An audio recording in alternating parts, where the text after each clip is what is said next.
Most of us believe that living past 100 demands grueling workouts, intense discipline, and an ironclad diet. We imagine centenarians as marathoners or health fanatics, defying the clock with sheer force of will. But what if everything you thought about longevity was wrong?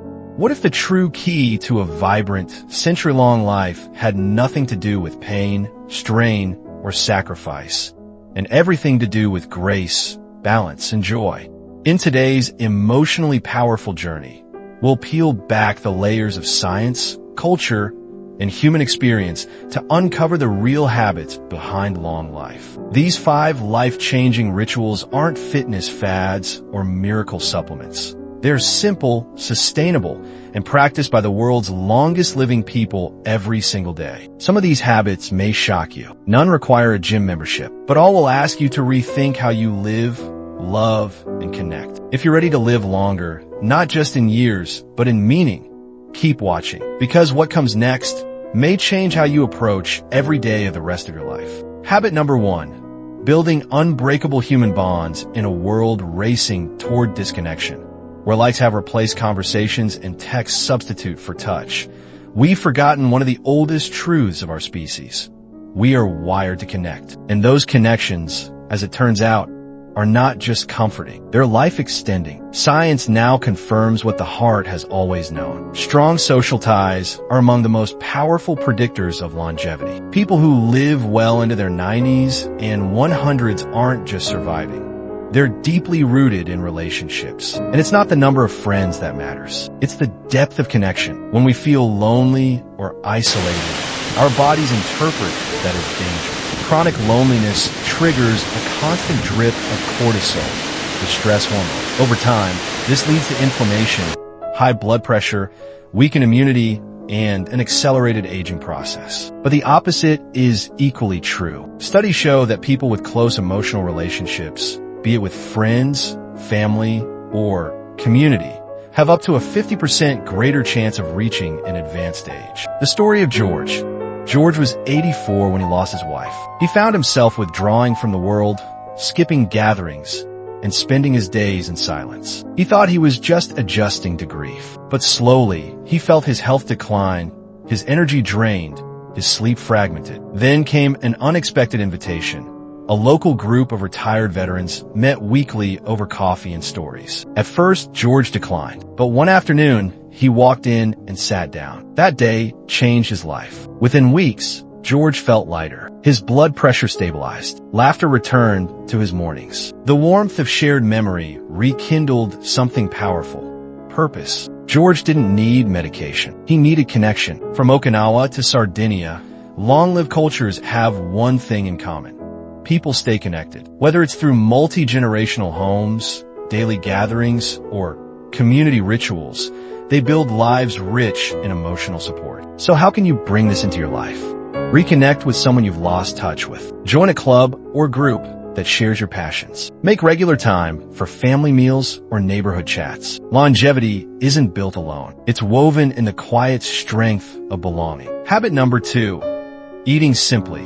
Savoring slowly. If you imagine a centenarian's plate, it's not stacked with high-protein shakes or exotic supplements. It's filled with color, simplicity, and joy. Across the globe, the world's longest-living people follow one sacred principle: eat less, eat natural, and eat together. Forget dieting. Longevity is about nourishment, not restriction. In Okinawa, Japan, elders follow the Hara Hachibu rule, eating only until they are 80% full. This tiny shift reduces caloric intake naturally, prevents overeating, and gives the body space to function efficiently. The story of Ruth. Ruth, 82, used to believe in finishing every bite. Raised in a generation where food was sacred and scarcity common, leaving anything uneaten felt wasteful. But after moving in with her daughter, a nutritionist, Ruth began eating smaller portions, focusing on vegetables, legumes, and whole grains. She slowed down. She savored. And in just a few months, she felt transformed. Her digestion improved. Her mood lifted. Her energy returned. No starvation. No counting carbs. Just respect for the body's cues. Here are common threads among centenarian diets. Whole foods over processed snacks. Lots of vegetables, legumes, fruits, and nuts. Moderate consumption of meat, often fish. Little to no added sugar or processed oils. Eating the largest meal at midday, with light dinners or fasting before bedtime. And perhaps most powerfully, they eat with others. Meals aren't rushed events, but social rituals. Laughter at the table aids digestion. Conversations over meals build emotional wellness. To bring this into your life, focus on whole, plant-based foods. Practice portion awareness, not calorie obsession. Eat mindfully without screens. Share meals with others whenever you can. Food isn't just fuel, it's memory, culture, life. Habit number 3. Mastering the mind and managing stress. If there is one silent killer hiding in plain sight, it's chronic stress. And yet, most centenarians have never uttered the words burnout or panic attack. They face hardship, loss, change, but they don't let stress rule them. What's their secret? Mindfulness, ritual, acceptance. Long-lived individuals often have daily routines that allow the nervous system to relax. Morning walks, prayers, gardening, or even simple breathing exercises. They embrace slowness. The story of Leonard. Leonard spent 40 years in high-pressure business. Deadlines were his daily diet. Even after retiring, he carried the anxiety. One day, his daughter gifted him a book on mindfulness. Skeptical but curious, Leonard began each day sitting quietly for 10 minutes. Within weeks, his insomnia eased. His blood pressure dropped. He laughed more. He didn't change the world. He changed his relationship to it. Chronic stress floods the body with hormones that age us. It harms the heart, brain, and immune system. But daily stress management techniques, even just a few minutes a day, can reverse those effects. Try these. Take 10 slow, deep breaths first thing in the morning. Replace screen time with a sunset walk. Keep a gratitude journal to shift focus from fear to fulfillment. Learn to say no without guilt. The mind, when calm, becomes the most powerful medicine. Habit number 4. Moving naturally. Every single day in the world's longest living communities, you won't find treadmills or CrossFit boxes. You won't hear people bragging about leg day or steps logged on a smartwatch. But what you will see is movement. Gentle, consistent, purposeful. They walk, they garden, they sweep, they tend to animals. They move because life calls them to. This is natural movement, and it's at the heart of longevity. In places like Nicoya, Costa Rica, or Ikaria, Greece, elders don't retire to a recliner. They're out in the sun, climbing hills to check on the olive grove, walking to the neighbor's home for a chat, or kneeling to dig up sweet potatoes for dinner. Movement is baked into the rhythm of their day, not carved out as an obligation. The story of Lucia. Lucia, age 92, lives on a small hillside in Sardinia. Every morning before the sun crests the horizon, she sweeps the stone steps of her home, feeds her chickens, and walks to the village square. It's not exercise to her, it's life. Her joints are limber, her smile warm, her energy abundant. She credits it all to just keeping busy, and the science backs her up. Light physical activity throughout the day reduces the risk of heart disease, diabetes, and cancer. Boosts mood and cognitive sharpness, enhances balance and mobility. Reducing falls lowers inflammation and supports immune health. You don't need a gym. You need to move with intention. Walk to do errands instead of driving, tend a garden, or a few potted plants. Stretch when you wake and before bed. Clean or reorganize your space with music on. Forget 10,000 steps. Think one purposeful step at a time. Habit number 5. Having a purpose that pulls you forward. What gets you out of bed in the morning?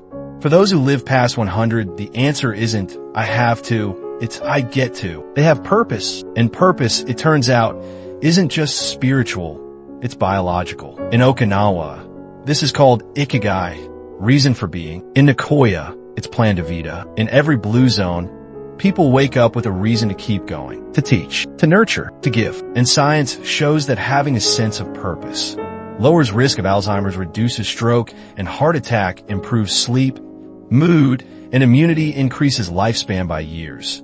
Yes, years. The story of Samuel. Samuel, 101, lives in a small town in Georgia. After retiring at 70, he felt lost. But one day, his granddaughter asked if he could teach her how to fix an old radio. That sparked something in him. Samuel began holding small classes in his garage, showing neighborhood kids how to repair things. Radios, bikes, clocks. His garage became a classroom, and Samuel a beloved teacher. He says, "As long as I can give, I'm alive." Purpose doesn't mean changing the world. It means doing something that matters to you or someone else.